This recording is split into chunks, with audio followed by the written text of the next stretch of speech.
अस्सलाम वालेकुम dear students, welcome to online class of physics. Previous video lecture में हम लोग स्टडी कर रहे थे torque. What is torque, dependence of torque, what is axis of rotation, what is line of action of force and what is movement arm and dependence of torque. Torque किन चीज़ों पर depend करता है। सो आज हमारा टॉपिक है principal of movement. आज हम स्टडी करेंगे कि प्रिंसिपल ऑफ मूवमेंट क्या है। सो प्रिंसिपल ऑफ मूवमेंट टॉपिक में कुछ की पॉइंट्स हैं, वो 2 पॉइंट मैं लिख देता हूं यहां पर। Number first is statement. इस प्रिंसिपल की स्टेटमेंट क्या है। Number second point that is types of principle of movement. Principle of movement की types. So there are 2 types of principle of movement. One is clockwise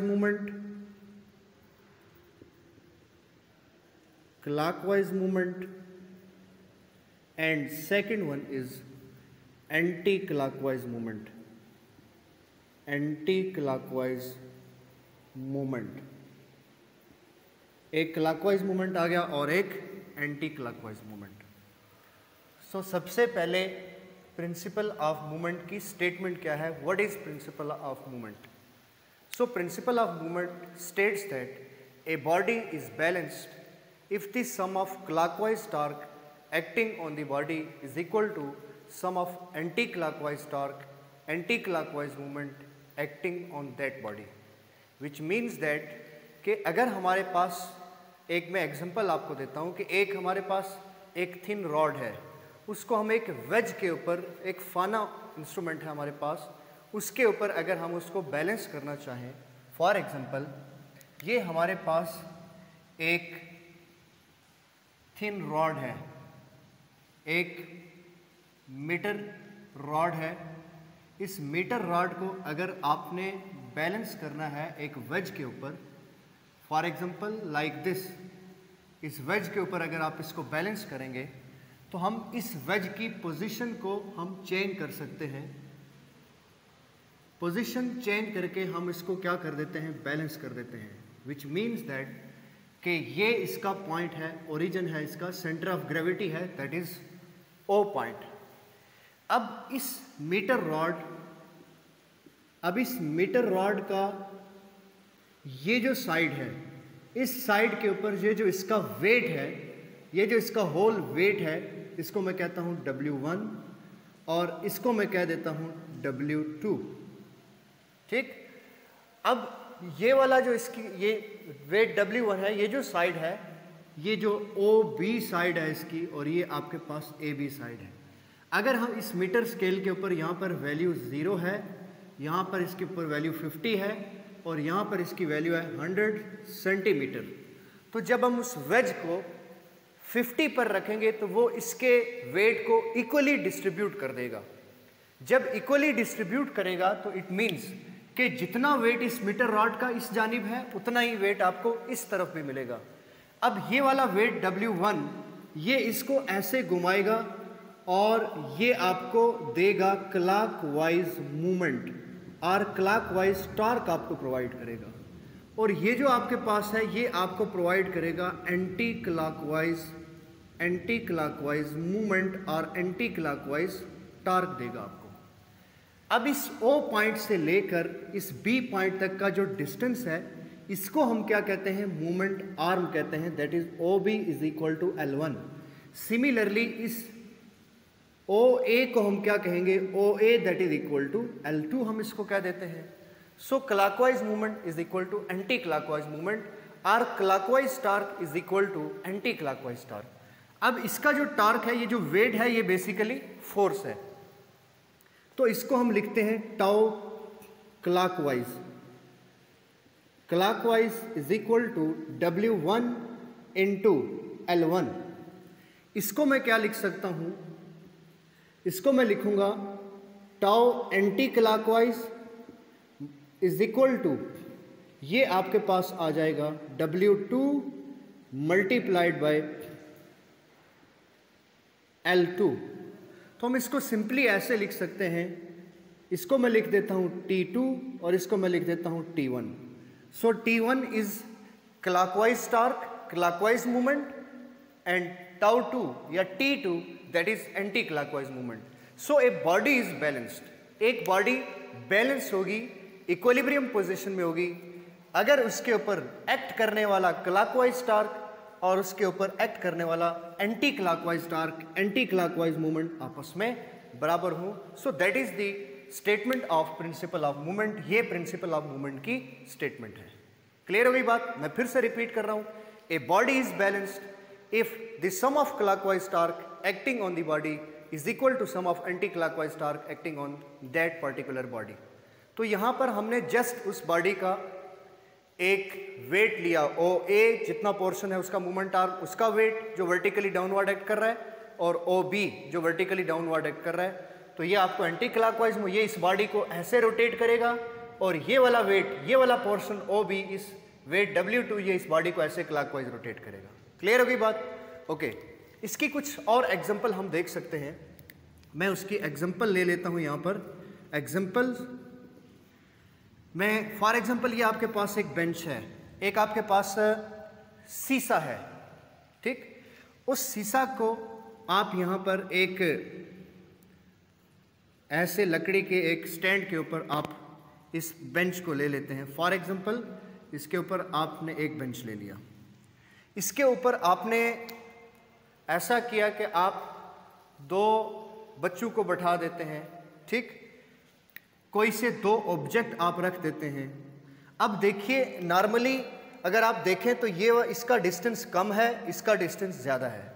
जब इसका distance ज़्यादा है, इसका डिस्टेंस कम है, तो हम क्या चाहते हैं? हम ये चाहते हैं कि ये वाला जो बेंच है, ये बेंच यहाँ पर क्या हो, बैलेंस है। ये जो आपको स्ट्रिप नज़र आ रही है, तो इसके ऊपर आप एक बच्चे को यहाँ बैठा देते हैं, ऐसे यहाँ बैठा देते हैं, कोई ऑब्जेक्ट यहाँ प्लेस कर देते हैं, ये आपके पास एक आ गया।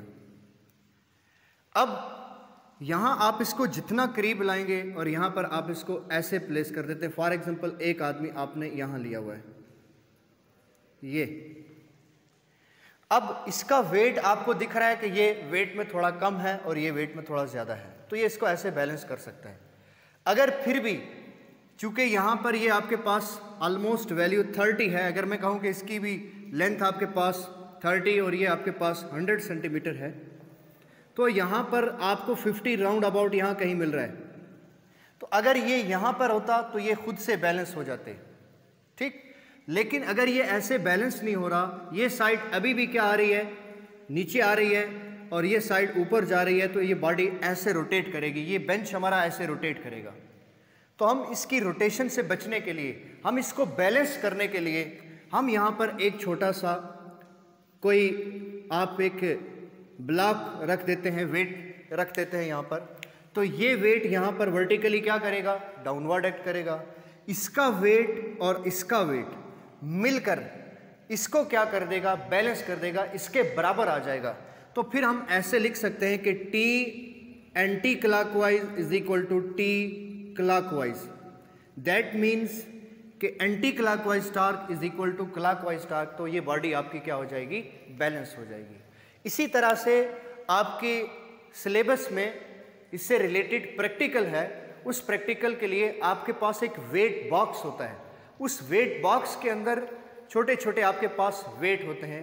उस वेट को आप एक थ्रेड के साथ बांधकर आप इसको क्या कर देते हैं, यहाँ पर इस प्रैक्टिकल को ऐसे परफॉर्म करते हैं। कैसे परफॉर्म करते हैं, उसके लिए हम एक मीटर रॉड लेते हैं। एक और एग्जांपल मैं आपको देता हूँ, ये आपके पास अनदर एग्जांपल। ये यहाँ पर सबसे पहले आप डिसाइड करेंगे, यहाँ पर इसका सेंटर ढूंढेंगे आप। तो सेंटर आप इसका फाइंड आउट करेंगे कैसे, कि आप इसको प्लेस करेंगे जब, तो आप उसकी पोजीशन को ऐसे एडजस्ट करेंगे इस वज के ऊपर कि ये मीटर रॉड आपका उसके ऊपर ऐसे बैलेंस हो जाए, उस पर स्टेशनरी रहे, वो बैलेंस हो जाए, वो तवाज़न में आ जाए, इधर भी नहीं गिरना चाहिए उसको, इधर भी नहीं गिरना चाहिए। जब वो ऐसे बैलेंस हो जाएगा तो तब हम इस मीटर रॉड के ऊपर हम वेट लगा देंगे और उन वेट्स को लगाकर हम इस प्रैक्टिकल को परफॉर्म कर सकते हैं। फॉर एग्जांपल ये पॉइंट O है, ये पॉइंट A है और ये आपके पास पॉइंट B है। अब यहाँ पर आपने फॉर एग्जांपल वैल्यू है 20, तो इस 20 वैल्यू के ऊपर आपने यहाँ पर कोई वेट लगा दिया, ठीक है, इसको हम कहते हैं W1। सिमिलरली आप यहाँ पर एक 70 के ऊपर, यहाँ वैल्यू 70 है, तो 70 के ऊपर आपने एक वेट लगा दिया, दिस इज वैल्यू 70, तो 70 के ऊपर आपने यहाँ पर एक वेट को यहाँ लगा दिया, ठीक। अब अगर ये बैलेंस नहीं हो रहा तो आप इसकी पोजीशन को चेंज कर सकते हैं इस वेट की थ्रेड के साथ जिसको आपने बांधा है, या फिर आप यहाँ पर वेट को कम ज़्यादा कर सकते हैं। अगर ये आपके पास 10 न्यूटन है और ये आपके पास फॉर एग्जांपल ये आपके पास W2 जो है इसको आप ले लेते हैं फॉर एग्जांपल 15 न्यूटन ले लेते हैं, तो ऐसे फिर आप इसको क्या कर सकते हैं, बैलेंस कर सकते हैं। अगर ऐसे बैलेंस नहीं होता तो आप ऐसा कर सकते हैं कि यहाँ पर एक छोटा सा वेट और लगा देते हैं, ठीक है, या आप इस जानिब एक छोटा सा वेट और लगा देते हैं, इसको यहाँ से हटा देते हैं। अगर ये साइड नीचे गिर रही है, ये ऊपर जा रही है, तो आप इसके साथ एक छोटा सा वेट और लगाकर आप इसको क्या कर सकते हैं, बैलेंस कर सकते हैं। क्लियर हो गई बात। तो हमने दूसरा पॉइंट देखा कि इसकी टाइप्स क्या है। सो टाइप्स इसकी एक क्लॉकवाइज मूवमेंट होता है, एक एंटी क्लॉकवाइज मूवमेंट है जिसको हम ऑलरेडी डिस्कस कर चुके हैं।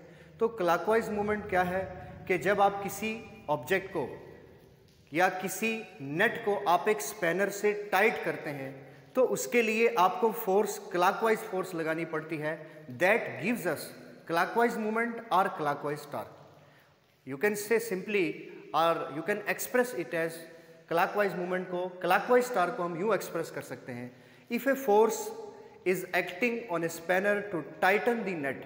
एक नेट को टाइट करने के लिए अगर आप फोर्स लगा रहे हैं क्लॉकवाइज डायरेक्शन में, then it produces the clockwise torque or clockwise movement.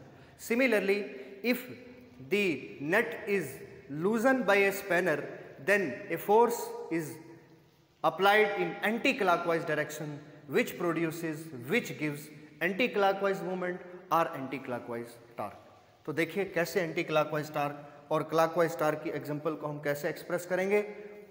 यहाँ पर मैं आपको सिंपल एग्जांपल समझा रहा था कि प्रिंसिपल ऑफ मूवमेंट में clockwise torque is equal to anti clockwise torque कैसा है। नॉर्मली आपने इस सीसा की एग्जांपल को आपने किसी पार्क के अंदर आपने इस बेंच को देखा है, इस झूले को देखा है, जो वाइब्रेटरी मोशन की भी एग्जांपल है। तो एक ऑब्जेक्ट को, एक बॉडी को यहाँ बैठा देते हैं, एक को यहाँ बैठा देते हैं, वो इसको बैलेंस कर देते हैं, ठीक। अगर बैलेंस नहीं होते तो आप साथ में कोई और वेट रख लेते हैं, आप किसी और को बैठा लेते हैं साथ, तो आप यूँ वेट बैलेंस करके आप इसको क्या कर सकते हैं, बैलेंस कर सकते हैं। दो जो प्रिंसिपल ऑफ मूवमेंट को क्या करता है, रिप्रेजेंट करता है। So okay, now example of clockwise movement and anti clockwise movement. Anti clockwise movement और क्लॉकवाइज मूवमेंट में क्या डिफरेंस है। ये आपके पास एक छोटा सा नेट है, इस नेट को आपने एक स्पैनर के थ्रू आप इसको टाइट करना चाहते हैं या लूज करना चाहते हैं, तो कैसे आपको क्लॉकवाइज मूवमेंट मिलेगा और कैसे आपको एंटी क्लॉकवाइज मूवमेंट मिलेगा। लाइक दिस, ये आपका स्पैनर आ गया, ठीक है। सो टू टाइटन द नेट, इसको हम टाइट करना चाहते हैं, इस नेट को आपने टाइट करना है through spanner. To tighten the nut the force is applied in clockwise direction. आप इस डायरेक्शन में फोर्स को क्या करेंगे, अप्लाई करेंगे। यहां से यहां तक का डिस्टेंस, इसको हम बोलते हैं movement arm, and that is R is equal to L. R से या एल से रिप्रेजेंट करते हैं हम इसको। जब ऐसे फोर्स लगाएंगे तो it gives us clockwise movement और clockwise torque. T clockwise, clockwise torque और क्लॉकवाइज मूवमेंट। अगर आपने इस नेट को लूज करना है, then force is applied in anti clockwise direction and which gives us T anticlockwise. ये आपको एंटी क्लॉकवाइज टॉर्क या एंटी क्लॉकवाइज मूवमेंट आपको प्रोड्यूस करेगा। तो हम इसको एक्सप्रेस कैसे कर सकते हैं। If a net is tighten by a spanner, then the force is applied in clockwise direction which produces a clockwise torque और clockwise movement. If a net is loosen by a spanner, then force is applied in anti clockwise direction which gives us anti clockwise movement और anti clockwise torque. Clear हो गई बात? Okay, next हम इससे related एक example solve करेंगे। अभी उस एग्जांपल को देखेंगे हम।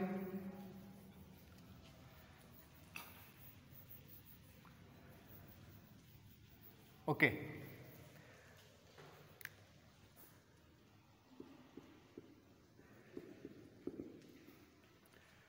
एग्जांपल हमारे पास है, ए force of 150 Newton can लूजन A net when force is applied at the end of the spanner that is 10 centimeter long, then what should be the length of the spanner to loosen the same net with a 60 Newton force? ये आपके पास एक net है, इस net को आप एक spanner के through आप क्या करना चाह रहे हैं, आप टाइट कर रहे हैं by a force of 150 newton. 150 newton आप फोर्स लगा रहे हैं, whose length is, whose movement arm is r is equal to 10 centimetre. So 150 Newton force लगाकर आप इस नेट को टाइट कर रहे हैं और इसका मूवमेंट आर्म कितना है, 10 centimetre. So r is equal to 0.1 metre and F is equal to 150 Newton. Then what should be the length of the spanner or moment arm of the spanner when a force of 60 Newton is applied on the same spanner? उसी spanner के ऊपर अगर आप 60 Newton की force लगाएंगे इसको loose करने के लिए, to loosen the nut, force आप एंटी क्लॉकवाइज डायरेक्शन में 60 न्यूटन फोर्स लगाएंगे, तो उसके लिए आपको इसकी लेंथ कितनी चाहिए फिर? तो हम इसको पहले टॉर्क फाइंड कर लेते हैं। T is equal to R cross F। R की वैल्यू हमारे पास है 0.1 metre multiplied by 150 newton. So tau is equal to, that is tau आपके पास आ गया 15 न्यूटन, ये आपके पास आ गया 15 न्यूटन, ये आपके पास टॉर्क की वैल्यू आ गई। Torque is equal to 15 newton. जब टॉर्क आप कैलकुलेट कर चुके हैं, so tau is equal to L cross F। Now इसको मैं F2 कह देता हूं, that is F2 is equal to 60 newton, F1 is equal to 150 Newton.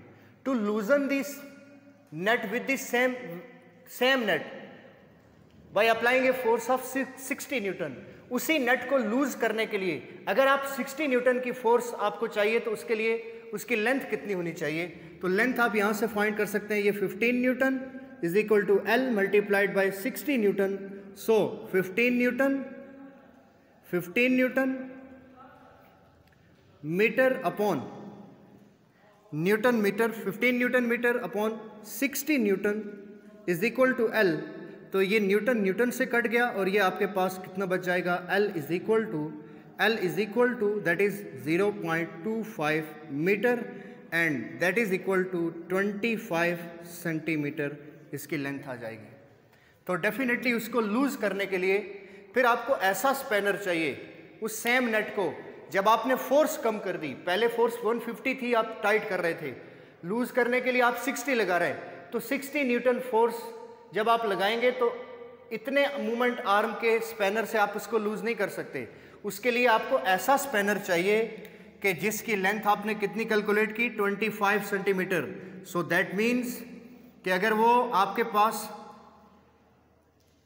Spanner था 10 सेंटीमीटर का, तो नाउ आपको एक स्पैनर चाहिए, कितनी लेंथ का स्पैनर चाहिए, that is R is equal to 25 centimetre. ये 10 सेंटीमीटर का है, आप इसको 25 सेंटीमीटर का स्पैनर यूज करेंगे और उस सेम नेट को आप लूज करेंगे by applying a force of 60 newton. Numerical का इस एग्जांपल का दूसरा पार्ट देखिए, how much force would be sufficient to loosen it with the 6 centimetre long spanner. अब उसने लेंथ चेंज कर दी, उसको लूज करना है आपने। फॉर एग्जांपल ये आपके पास एक नेट है, ये स्पैनर है, तो इसको जब आप लूज करेंगे, how much force is required, कितनी फोर्स चाहिए आपको? अगर इसकी लेंथ आपने कितनी कर दी, मूवमेंट आर्म कितना कर दिया, R is equal to 6 centimetre, तो R is equal to 0.06 metre. So tau is equal to 15 newton आपके पास ऑलरेडी है। How much force is required, कितनी फोर्स चाहिए आपको? तो फोर्स कैलकुलेट करने के लिए tau is equal to L cross F या आर क्रॉस एफ। आर हमारे पास या एल हमारे पास यहाँ पर कितना है, that is 0.06 15 newton metre, and that is equal to 0.06 metre multiplied by F. So F is equal to 15 newton metre upon 0.06 metre, metre metre से कैंसिल। सो फोर्स आप कैलकुलेट कर लेंगे 250 न्यूटन, ये आपके पास फोर्स आ जाएगी। अब जब आपने स्पैनर की लेंथ कम कर दी तो याद रहे कि आपको फोर्स ज़्यादा अप्लाई करनी पड़ेगी, और जब आप मूवमेंट आर्म की लेंथ को बढ़ा देते हैं तो आपको फोर्स कम चाहिए होती है। कम फोर्स भी लगाकर आप उसको क्या कर सकते हैं, आप उसको लूज़ कर सकते हैं या टाइट कर सकते हैं। लेकिन अगर आपके पास स्पैनर की लेंथ ज़्यादा है, जो स्पैनर हम ले रहे हैं अगर इसकी लेंथ ज़्यादा है तो यहाँ पर आपको फोर्स कम लगानी पड़ती है। लेंथ कम है तो फोर्स आपको क्या करनी पड़ती है, ज़्यादा लगानी पड़ती है। ये कल मैं प्रीवियस लेक्चर में मैं इस चीज़ को एक्सप्रेस कर चुका हूँ। डिपेंडेंस ऑफ टार्क के दो फैक्टर थे कि फोर्स को जब आप इंक्रीज करेंगे तो टार्क कैसा होगा, और जब आप मूवमेंट आर्म को इंक्रीज करेंगे जो उसकी लेंथ है परपेंडिकुलर जो डिस्टेंस है line of action of force to the axis of rotation, that means के जो स्पैनर का आर्म है उसको अब अगर आप बढ़ा देंगे तो फोर्स कम यूटिलाइज करनी पड़ेगी आपको। उसको बढ़ाएंगे तो कम फोर्स से भी ज़्यादा टार्क प्रोड्यूस होगा, लेकिन अगर उसकी लेंथ कम है तो आपको ज़्यादा फोर्स लगानी पड़ेगी। जब फोर्स ज़्यादा लगाएंगे तो भी टार्क आपको ज़्यादा मिलेगा। So that's all about the lecture. Next video lecture में हम स्टडी करेंगे about centre of mass and centre of gravity. So तब तक अपना बहुत सारा ख्याल रखिएगा। अल्लाह हाफिज़, थैंक यू।